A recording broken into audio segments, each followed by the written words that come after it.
Hey everyone, a newly overhauled engine. I'll bring you up to date on it on this episode of Taking Off.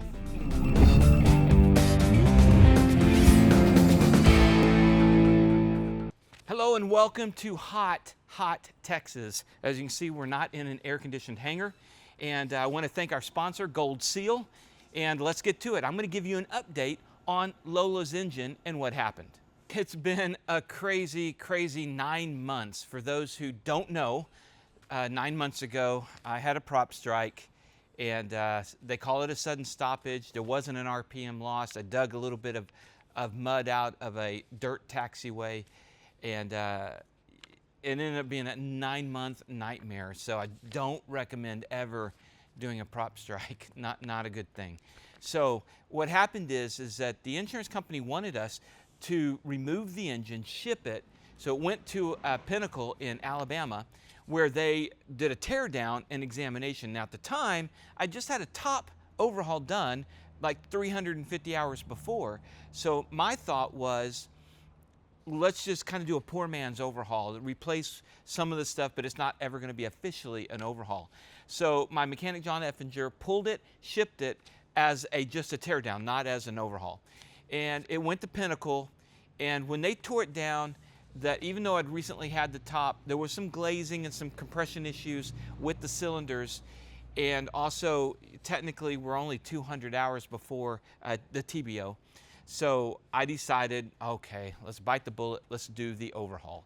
So this engine was then overhauled at Pinnacle and then eventually shipped back to John Efinger, where we have gotten it installed now. And that's not a quick process, but some of you guys have been following along. You know, it's amazing to watch John Efinger work. His attention to detail is bar none. I mean, I joke with him that he's OCD, but in a good way. And that's what you want in a mechanic, an airplane mechanic, is somebody who is OCD. He is a perfectionist. Everything has to be spotless clean, and I mean everything. So, all right, let's talk about where we're at. So the engine was put in about a week ago and tightened up, fitted, everything, all the hoses, all that kind of stuff. And then we did a ground run. And on the first ground run, I did a video. You can watch it somewhere there if you want to. On the ground run, everything went pretty good. We did have some leakage from a loose fitting. We tightened that. We had a lot of oil dump out of the turbo, but John was expecting that.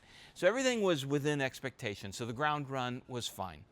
Then we went with a first flight with John, the mechanic.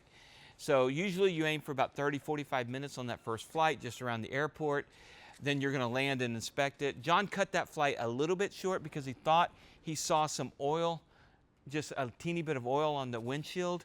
So we went ahead and just landed, and ended up being nothing. So we opened up the cowling. John takes his flashlight and mirror to every single fitting, every single hose connection, and it looked good. So at that point, I then proceeded to fly off. The goal was to fly about 8 to 10 hours and then do another big time inspection and oil change and cut the filter open to see what's in there. So that's what we did. And the last 2 days, I've flown this quite a bit all over North Texas, actually, not just North Texas, West Texas, Oklahoma.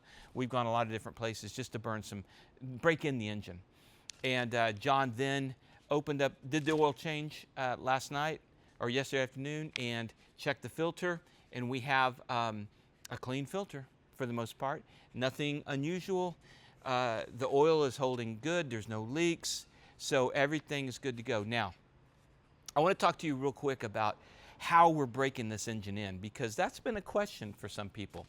I had somebody tell me when we did that top overhaul, and the reason why the cylinders had some glazing is because I had somebody flying the airplane who thought that you should baby it. You don't want to work it too hard. It's a new cylinders. You don't want, but no, you got to go by the manufacturer's break-in procedures. And Continental says you run this thing hot and hard, because you got to break in, you got to set those rings, you've got to get all that, all that metal on metal to fit right and to do right. Otherwise, you will have glazing problems. So everybody in aviation is an expert. We all know this.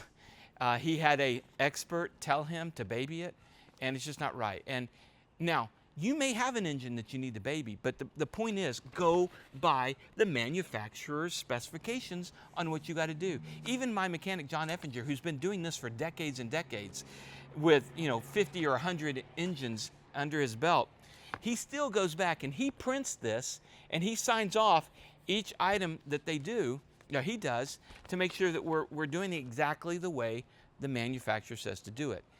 So that's what we are doing here. So now the engine's ready to go. The plane's flying great. I have more power than I have ever had. So I used to cruise at true airspeed of about 155. I was getting 173, 174. So wow. And it climbs faster. I'm blown away. Of course, my pocketbook's blown away too, but you got to do what you got to do. So we're happy to have Lola back in the air. That's the update on the new engine. We're going to be heading to Osh. We'll see you guys there.